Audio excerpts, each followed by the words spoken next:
Today I want to talk about a really amazing album which I have discovered only fairly recently. And just like Sting's The Last Ship, I discovered it almost by accident by watching some footage on TV late at night from the Glastonbury Festival. And there I saw this singer. I didn't know who she was, and she was moving around the stage in a kind of mysterious way. The music was very moody and she had a way of sort of pulling me in. She wasn't prancing about in a swimming costume and flapping her arms in the air. She was deep, she was serious, and you got this real, sense of sincerity coming through. And so I started to investigate more.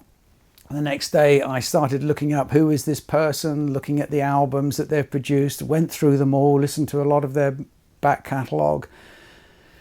Came to the conclusion that this is a very, very special artist indeed. And this, her third album I want to talk about, is really a masterpiece. Now, how do we define what is great and what is not? Of course, that's a matter of personal opinion. But if we were to look back in time to, for example, Mozart, boy genius, wrote his first symphony at the age of 8 and touring around Europe with his father and sister and wowing everybody with his prowess at musical playing and composition. But today we would look at it 300 years later and say, oh yeah, okay, he wrote 41 symphonies, and sonatas and operas and all that lot, and they're still being performed today. So yeah, that's a very good stick. But if we're comparing with things like Pink Floyd, Genesis, whoever, you might look at the number of albums, the number of sales they have. So just on that basis alone, if we take Billie Eilish, and please don't switch off because I hope you're in for a surprise. I mean, she's just incredible. Let me just have a look. I made a few notes here because I couldn't believe it myself. She's not yet 23. So in December, she's going to be 23. Right. So she's won 2 Academy Awards, right? So 2 Oscars already. She's won 9 Grammys, 20 Guinness World Records, 7 MTV Video Awards, 2 Brit Awards, and 2 Golden Globe Awards, 2 Golden Globe Awards. And yet she's still 22 years old. She's had 3 albums. And as I say, this one is the one that grabbed me the most, but the others are amazing too. In fact, the very first song she ever released is impressive. But we'll talk about that in a little bit in a minute. So there is something special here we can imagine. But just these numbers alone could just be sort of pop hits, right? They don't mean that much. But there's a nice comment that Haydn made of Mozart. When Haydn, who was quite a bit older than Mozart, discovered Mozart, he commented to someone in a letter that he thought that Mozart was a genius, but he also had good taste. And when I listen to this album and other works of hers, I think she's got good taste. Great taste, in fact. So indulge me if you will. I'm going to talk about Billie Eilish's Hit Me Hard and Soft, this album, a fabulous album. And I'm going to try and convince you at least to give it a listen, to give it a try if you don't know it already. And if you do know it, well, you know already just how marvellous it is. But as always, a little bit of context. Who is Billie Eilish? Tell a little bit about her. Okay, so she's Billie Eilish. Pirate Baird O'Connell is her name. What a fabulous name. She was born on the 18th of December 2001 in Los Angeles. Her mother was an actress and a teacher, Maggie Baird, and her father was Patrick O'Connell, and he's an actor as well. And she was tutored at home. She and her brother, because we need to talk about Finneas, her brother, Finneas O'Connell, because he and her are a duo. He does all the production, he does some of the writing, all or a lot of the arrangements, although it seems to me from seeing a video that Billie and he are able to talk very openly with one another and be quite critical of one another's or the work that they're producing and move on. So there's obviously a very good symbiotic relationship between them, which actually almost certainly produces this greatness. In 2015, she had her debut single Ocean Eyes, and it was written by Finneas. And she uploaded it she was going to take it to a dance teacher to do some kind of an arrangement for a dance routine. And she uploaded it onto one of those channels. And very quickly it became viral. And that was sort of the beginning of it. So at the age of 17, she works on her first album. And I love the title of this, When We All Fall Asleep, Where Do We Go? And marvelous inspirational title, makes you want to listen to it. Second album, Happier Than Ever, which she brought out when she was 21. And then the third album, now the one we're going to talk about today, Hit Me Hard and Soft, at the age of 22. And it was released earlier this year. So there's a number of things on the internet that is known about her Tourette syndrome, but I haven't seen the evidence of that, and it's probably not that relevant. It's just it's just a feature that she has. But she also has something called synesthesia, which is not the ability, the effect actually, of seeing colours. When you hear music or feel certain emotions, you see that in colours. And I've known a few people to have had this in the past. Okay. What else can we know about her? She's into veganism, women's rights. She's already taking quite a political stance, should we say? She kind of has her views about things in life already, which are quite strong. And why shouldn't she? And you have to say, when I look at it, or I have to say rather, that she's standing on the shoulders of giants. She has lots of influences, a whole wide variety of influences, which she acknowledges. But those people stand on the giants of previous people. And I can't help but think about Joni Mitchell, because Joni Mitchell was one of the first women writers, certainly, should we say, in the pop folk arena, who started to write very personal lyrics exposing her inner vulnerabilities. Well, that is something definitely that Billie Eilish is doing. And on this album, her third album, it kind of reminds me of the Blue album. Well, there's a track on it called Blue as well, of course. And it's got a beautiful cover. It's hard it doesn't really work very small as an icon, but there are beautiful images of it, and they're taken of her underwater in her clothes, and she's sort of falling in this dreamlike sequence underwater. It's very moody, and apparently she had to do this over and over again, and she had said in one interview that this caused her, she suffered more pain shooting this than she had ever felt in her life. So what does this tell us? It tells us that Billie Eilish is somebody who takes her art extremely seriously and is prepared to suffer for it. To get what she has in her mind. And that's really something I think that we cannot ignore. Now, I've got the LP. I've been listening mostly, of course, through streaming, because I wanted to see, how does it work on record? Is this vinyl format relevant to this kind of work? And the answer to that is most certainly yes, because when you get to the end of side one, you really do have a feeling that you've got to an end and you need to get up and turn it over. Of course, when you're streaming, you're completely unaware of that.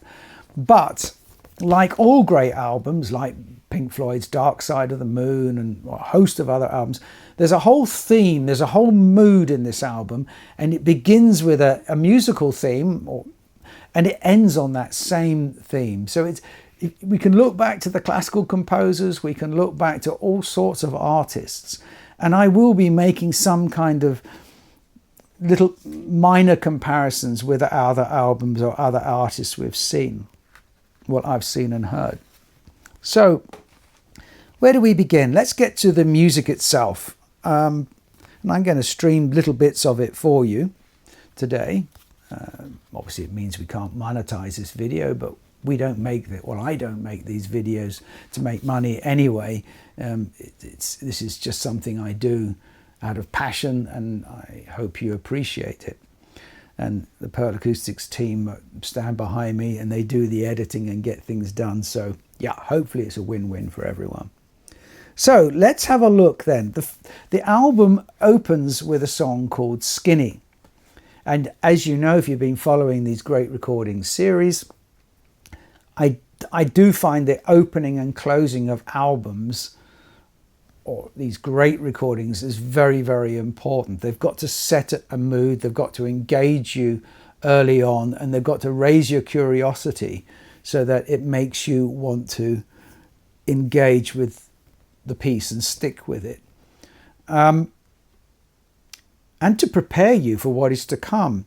And what is interesting when I'm reflecting on this compared to something like, for example, Kid A from Radiohead.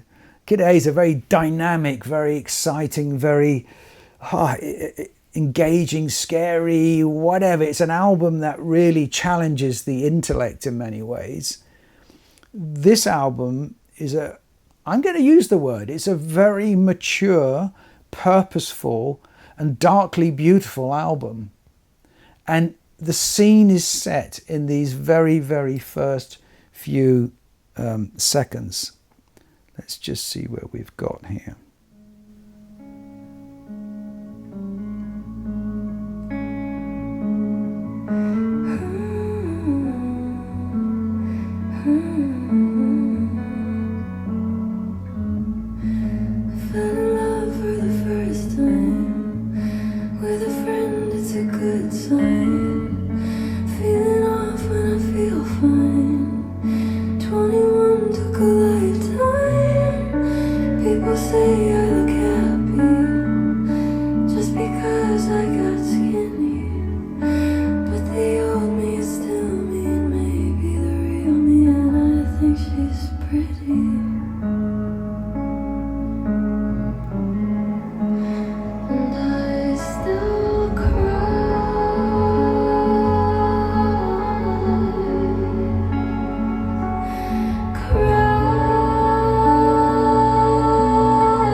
Isn't that marvelous?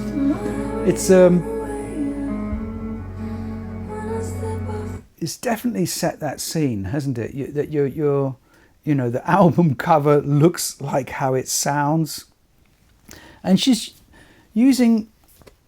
written a lovely lyric here, and I'm just going to share it with you. Fell in love for the first time with a friend. It's a good sign. Feeling off when I feel fine. 21 took a lifetime. People say I look happy just because I got skinny. But the old me is still me, and maybe the real me, and I think she's pretty. And I still cry. And you know why? Am I acting my age now? Am I already on the way out? When I step off the stage, I'm a bird in a cage. I'm a dog in a dog pound. And you said I was your secret, and you didn't get to keep it. And the internet is hungry for the meanest kind of funny, and somebody's got to feed it. Do you still cry? Still cry? I never did you wrong, and my patience is gone, and I never did you wrong, and I loved you for so long. She's 21. And she's 22 and she's referring back to 21 took a long time. And it can take a long time, especially when you're young, with all of the traumas and dramas that young people go through. And it's easy to forget. And I love it being an old man looking back at the youth and this ability just to express what you really feel without fear of being attacked or just vilified for being who you are. It takes a lot of guts, I think. And we are the beneficiaries of this by absolutely, in my opinion. Let's just play a little bit further because I want to take you to where the strings come in too.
Now, you might say, okay, that's just a string quartet interlude.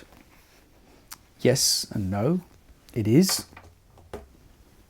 It was arranged by Finneas. He had somebody, and he acknowledges the people who copied it out, and right. But he did the arrangement. He had the vision for it, the melody for it, and they chose a relatively young string quartet called the Attacker String Quartet, who formed in Juilliard School of Music. And actually, so I was listening to playing in the string quartet. I thought, oh, that's really, really beautifully controlled.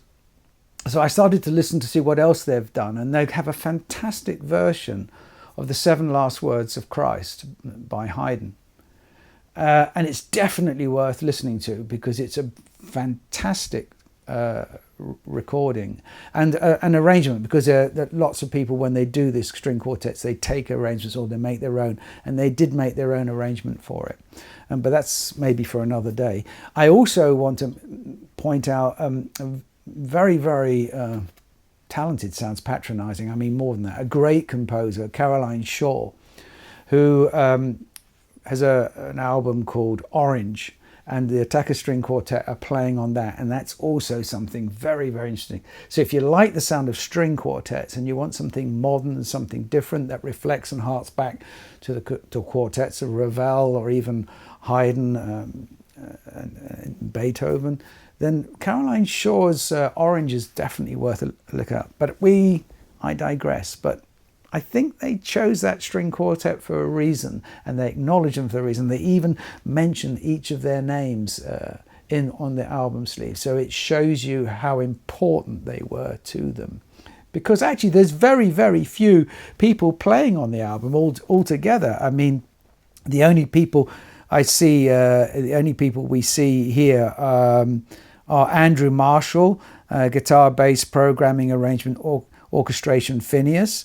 So, really, there's not many people even acknowledged there at all. So most of the instruments have been played by Finneas and Billie, actually, to be honest. So, okay. So that's the beginning. That track's called Skinny, and I would just really, really like that thing, and people say she's looking great because she's skinny. And that's it's quite a deep thing, because it's not really referring to how she's feeling about herself. And I thought that was a marvellous thing. Now the second track is, I really love the second track because the sign of a great recording, a great album, is it's got to hold your attention all the way through. And the second track has such a big contrast to the first that I just think it's fabulous. I could eat that girl for lunch as she dances on my tongue. Tastes like she might be the one. And I could never get enough. I could buy her so much stuff. It's a craving, not a crush. Call me when you're there. I said I bought you something rare, and I left it under Claire. So now she's coming up the stairs. So I'm pulling up a chair and I'm pulling up my hair. Baby, I think you were made for me. Somebody write down the recipe. Been trying hard not to. You see what I mean? It's just a great track, and it just lifts you up. And this, again, in her writing, there's some really nice little subtle lines.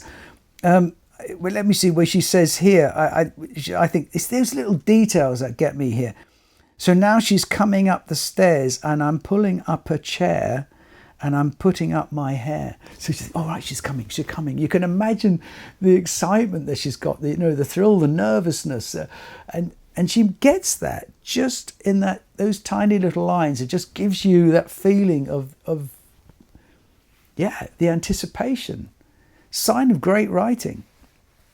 And now the third track is Chihiro, and this is for me it reminds me a bit of Daft Punk.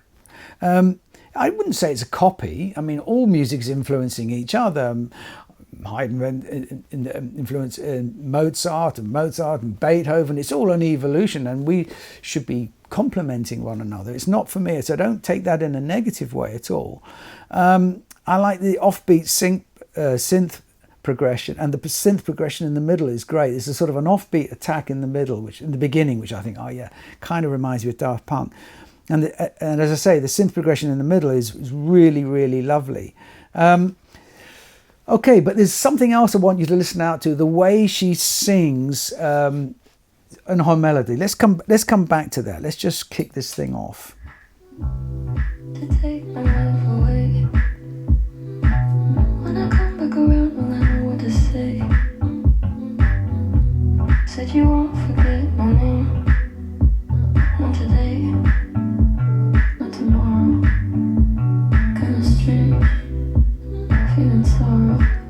I got change you could borrow. When I come back around, will I know what to say? Not today, maybe tomorrow. Open up the door, can you open up the door? I know you said before you can't cope with anymore. They told me it was war, said you'd show me what's in store. I hope it's not for sure. Can you open up the door? Did you take my love away from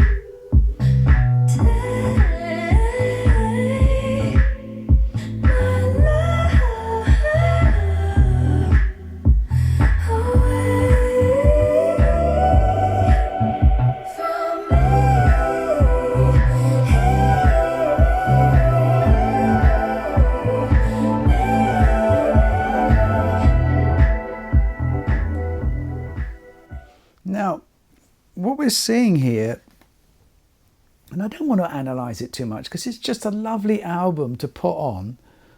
Again, Friday night, glass of wine, friends coming around, you put this album on, it's a great mood, it's just there. You can have it in the background and you can drop in and listen, or you can hear it on your headphones. But here, do you see, she sings the word away, and then she lifts that away up and round, and they add this sort of echo effect, and that beautiful way she gets her voice to twirl and twist and round. In similar ways to that Joni Mitchell was doing in the past, but this is a very smooth experience. It's not confrontational at all. And that technique of using that as sound, imagine this floating away, with the use of the word is something that Schubert was doing in his songwriting. And it's what great writers do, but it can easily become crass. It can easily become too obvious. And I think that here it is definitely anything but obvious. Now, the fourth track is called Birds of a Feather. And I think this is a great driving song. But there's a dilemma here for me on this one. So I'm just going to push that button and turn this round. I can imagine driving my little car, the country lanes in the sunshine, roof down.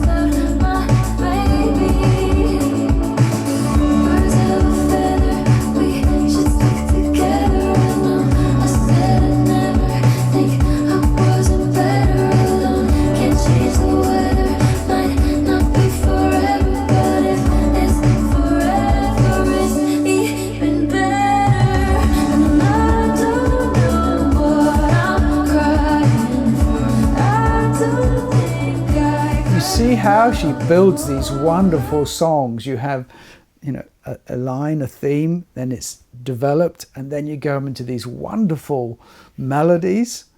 And slipped in are these very deep and poignant lyrics. Let's see if I can find this one, which I just think is amazing. About when she talks about blue. Where am I? Till I rot away. Yeah. I want you to stay till I'm in the grave, till I rot away dead and buried, till I'm in the casket you carry. If you go, I'm going too, 'cause it was always you. And if I'm turning blue, please don't save me. Nothing left to lose without my baby. So it's not just, I'll die if you're gone. She's using this image about if I'm turning blue, don't save me. But it obviously has a double and a triple meaning. If I'm turning blue, if I get down, if I'm upset, sad, don't try and help me. And that's for me what makes a great song. Now, the dilemma here is that this is a stunning, stunning song, okay? But it kind of reminds me of Daft Punk's Random Access Memory album, where they have the track Get Lucky on it, and it's the big hit. And you get the feeling that this is the big hit on the album. And you think, well, where the hell do we put that on the album? It's got to be there. So they've kind of slipped it in here, but it does stand out. And you could play the album without it and keep it as a kind of separate piece, in my opinion. It's a little bit like Sledgehammer on Peter Gabriel's So album. It's such a big standout number that it can dominate around it. I digress. It's a lovely song and it's got a beautiful melody, and I don't think it could upset anyone. Even your grandma would love it. And yet it's got this lovely darkness to it. And yeah, there's a great line to it as well, because she uses these little subtle expressions that sometimes you just go, or something like that, just to emphasize a feeling. And then she goes, you're so full of shit. And the way she says it, it's not horrible. It's not like when Bob Dylan attacks someone and you think, oh my God, I'd never want to be at the end of that. It's just, yeah, it's tough, but it's loving. It's inclusion. It's inclusive, respectful even. Yeah, amazing. So let's move on to track number 5 and Wildflower. And okay, so what do you do after you've got this Get Lucky type track? How do you get out of the way? Well, very, very cleverly, what do Billie and Finneas do? They break it down to a track which will just start with a solo acoustic guitar and just total simplicity.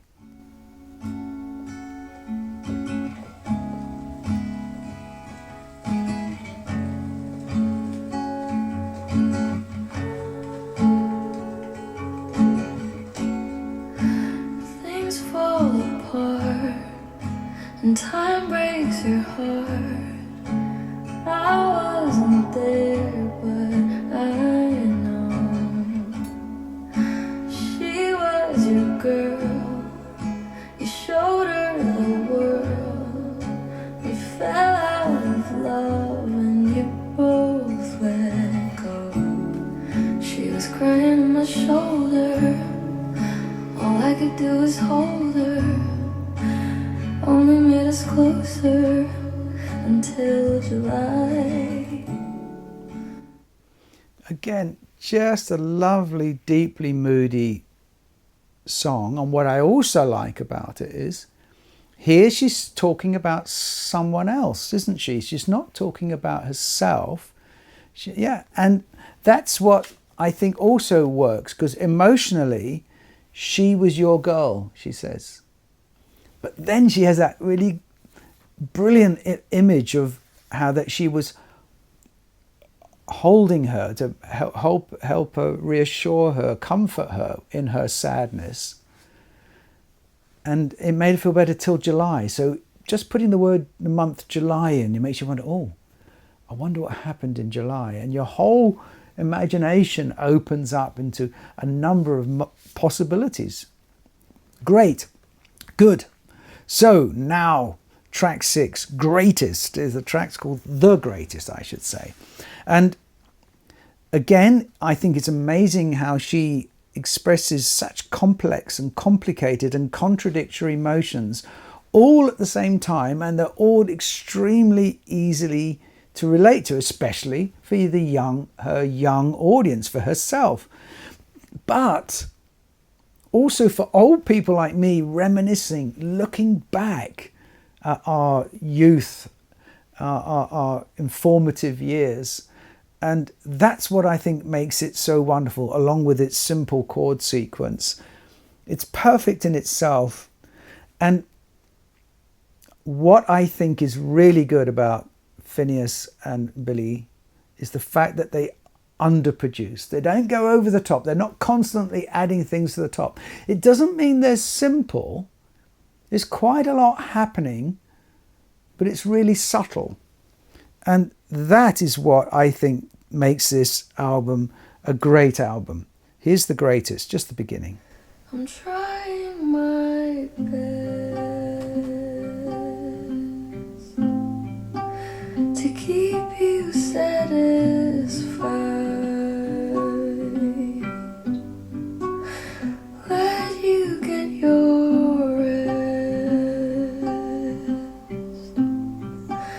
while I stayed up all night. And you don't wanna know how alone I've been. Let you come and go. Whatever state I'm in.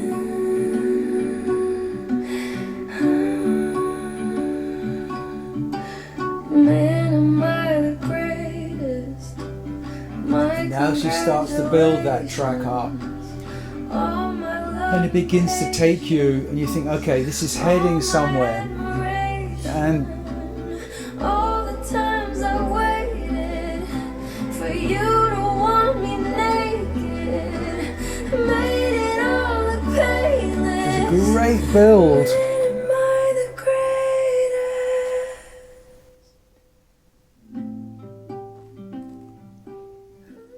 Well, I'll leave that for you to discover. I mean, for copyright reasons, we've got to be realistic. We can't play the whole album. And also, hearing it with a room microphone in this room doesn't do it justice. Now, I need to say, and I think it's a good place to say it here, the album isn't dynamic. You know, so whether you're playing it on vinyl or on CD, it's not a dynamic album. There's no big blasts and you get thrown back in your chair. It's moody and it's dark, and it doesn't need a big bandwidth to make it work. And in fact, that's what you You don't want that big bandwidth. I was impressed with her Bond movie song because it was so soft and so subtle and fitted so perfectly into the movie. I took the time to watch it. I don't normally watch Bond movies, but I thought I just want to see how it fits into the movie. It's not all this big, blasting stuff that normally happens, and it just fits perfectly. And this is what's so good. It's this ability to hold back and not show off and just be authentic and express what you really feel and work until you get the emotions you want.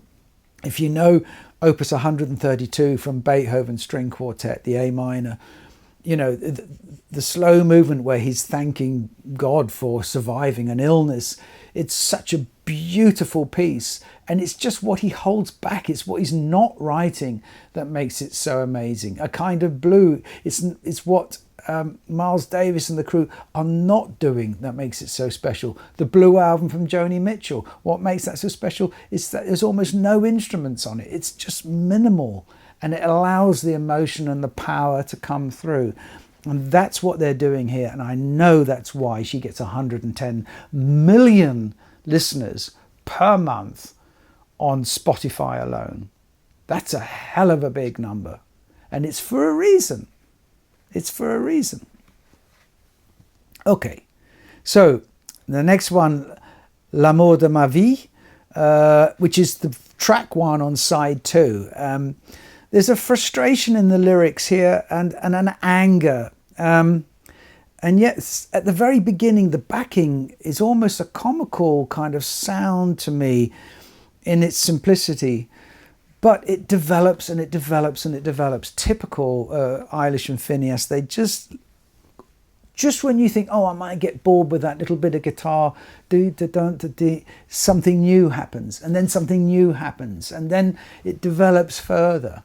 And that for me is really a sign of genius. Okay, here we go. I wish you the best for the rest of your life. Felt sorry for you when I looked in your eyes, but I need to confess, I told you a lie. I said you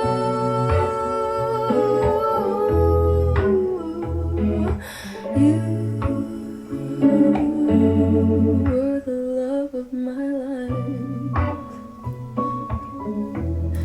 the love of my life. Did I break your heart? It kind of reminds me a bit of the 70s with this sort of Hammond organ. But now it will develop and it'll become more gripping. There for you. Then you tried to break mine. It isn't asking for a lot for an apology, for making me feel I could kill you if I tried to leave. You said you'd never fall in love again because of me, then you moved on immediately. But I wish you the best for the rest. Isn't that nice? Isn't that nicely constructed? It's, yeah. I read somewhere that they listened to the Beatles growing up, and I can see it. I can see that the way that the Beatles often broke their songs down into sections. You think of things like Hey Jude and that kind of thing, where you have these different sections and they develop. Yeah, really, really perfect. Don't be afraid of me. I'm what you need. I saw you on the screens. I know we're meant to be. You're starring in my dreams, in magazines. You're looking right at me. I'm here around the clock. I'm waiting on your block. But please don't call the cops. They'll make you stop, and I just want to talk.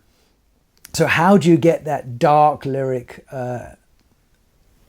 through into the music? Let's just hear how she does this. It's such a sinister... It's like a movie, isn't it? Be afraid of me. How much you need. I saw you on the screen.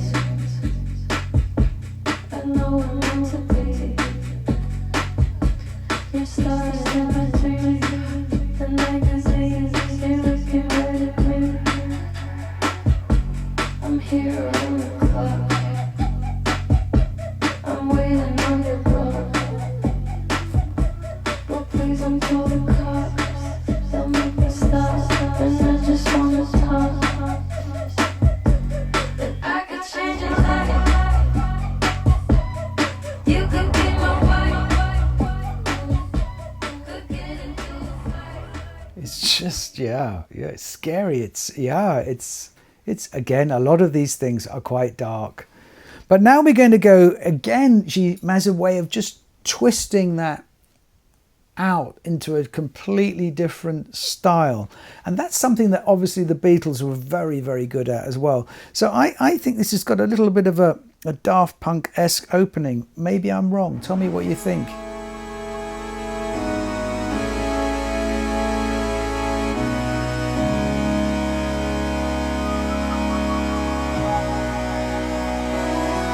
Listen to the bass line that will come in.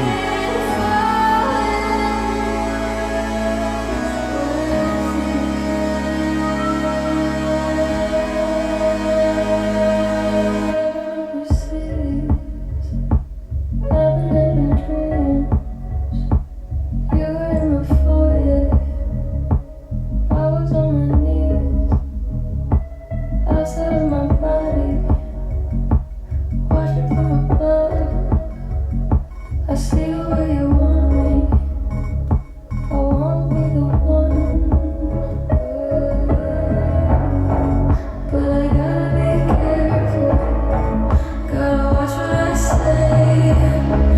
Gotta hope it all goes away. 'Cause I've been falling with you.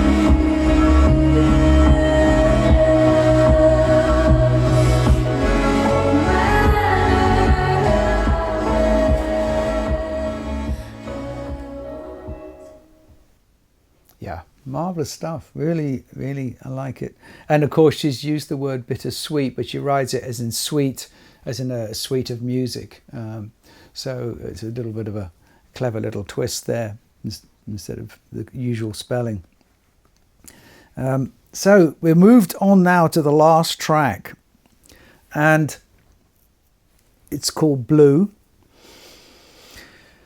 I suppose if you heard this track on its own, some people might feel that it's a little bit contrived, but in the context here, I think the lyrics kick in and any possibility of that thought is gone. Let me give you a parallel. Handel's Messiah with the big Hallelujah chorus. You hear that just on its own and you can say, oh yeah, that's a very popular thing. Hallelujah. And it can also just doesn't make sense. Sit through the whole oratorio, go right the way through to while that chorus comes in, which is not at the end. And the whole thing makes total sense. Exactly the same here. We're on the last track of the album, CD, however you want to put it. And you get, well, I'm going to use these words. I felt you're getting sucked into her soul. She has a way of really pulling you into it. In the similar way that, for example, Joni Mitchell does when she's singing like the song like Carrie, Get Out Your Cage, for example, on the Blue album. You get really sucked into this thing. And there's this massive change at just about 1 minute 51 in. And it's a real wow. And then right at the end, we'll come to that in a minute, we'll end the whole album with a theme that we had right in the beginning with the Attacker String Quartet. How else would you end such a masterpiece as this? So let's just tap Blue.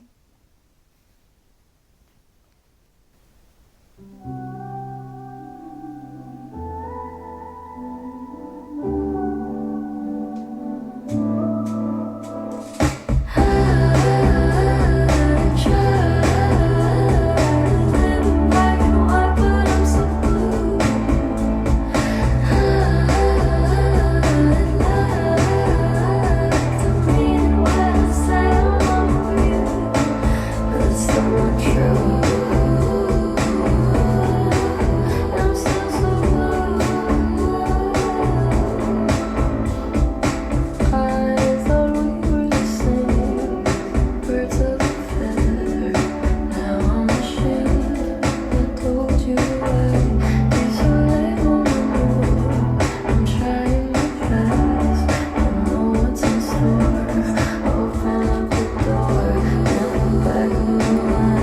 So he gets this, establishes this pattern, but then listen to what happens next.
Isn't that marvelous? Those mood swings and the depth are fabulous. So let's just move to the end, if I can, find out where we are. Let's just go a little bit further. So we get to the reprise. Yeah, that should do. Here we go.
Isn't that marvellous? Two young people, and I think Finneas is only like 3 years older than her, 22-year-old, with her 25-year-old brother. Now, I think that's great. I think just play it on vinyl, put it in the background, play it in the car, whatever, if you want to. Obviously, it's a free world. But I've really, really enjoyed getting to know that and following it. Obviously, there remains a question that needs to be asked, and it comes into my mind a lot because I work with a lot of exceptionally talented young classical musicians. And by the time they get to 24, often they've achieved more or less everything. They've won all the big competitions, they've wowed everybody, they've had their first TV appearances, their first radio appearances, their first press interviews, they've filled a big hall somewhere, played with a symphony orchestra. And then the real reality, the master's diploma's done, the real reality of earning a living, constantly performing better than you were before, audiences' expectations get bigger and bigger and bigger, and their own expectations and the pressure that they put on themselves and the pressure of the market, the industry, and also social media with the nasty things that people can say and do. That I just wonder how Billie will develop. And if this is it, if this is where she says, you know, I've done everything I can, I'm going to buy myself a little house somewhere and grow pumpkins and potatoes and live off the land, I can completely understand it. But I am definitely going to be very interested to follow her career, that of her and Finneas and the Attacker String Quartet, and see where this journey takes her. And the wonderful thing is that in this world with the music and what we have, we can follow, we can watch from a distance. And in a way we can support and give encouragement. And why shouldn't we, as long as that encouragement doesn't turn to unwanted pressure? If you have been, thank you for watching. I'll see you in the next video. Enjoy the music.